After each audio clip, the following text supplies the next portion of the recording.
She arrived at work carrying a bouquet so big that people stopped to admire it. Wow, one colleague smiled. You're such a lucky girl. Oh, look at those flowers. My man could never.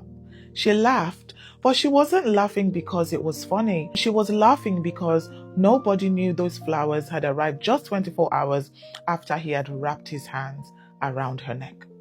Nobody knew that she had spent the previous night lying awake in bed, staring at the ceiling, wondering whether she was in the right kind of relationship. Nobody knew that she had already decided to stay regardless, hoping that he would change.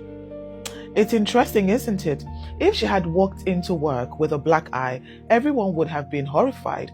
But because she walked in carrying roses, everyone assumed that she was loved. Sometimes, you see, the things that look most romantic are actually covering the deepest wounds. Flowers are not evidence of change. Tears are not evidence of change. Promises are not evidence of change. They are evidence of emotion. And emotion is not the same thing as transformation. Remorse and accountability are not the same thing.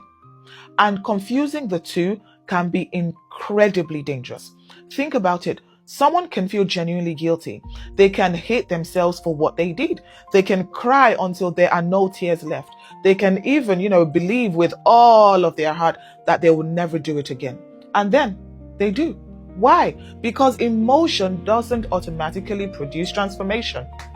Behavior changes when thinking changes. Behavior changes when beliefs are challenged. Behavior changes when someone consistently learns healthier ways to regulate themselves. Feeling bad about what you've done isn't the same about becoming a different person.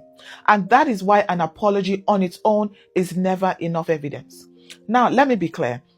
I'm not saying apologies don't matter. They do. But an apology should be the beginning of change, not the evidence that change has already happened. There's a difference, a huge difference. Because remorse says, I'm sorry. Accountability says, I've accepted what I did. I have stopped blaming you for what I did. I have sought professional help. I am willing to face the consequences. I am committed to changing my behavior, even if it takes years. One is emotional, the other is behavioral, and psychology is far more interested in behavior than beautiful speeches.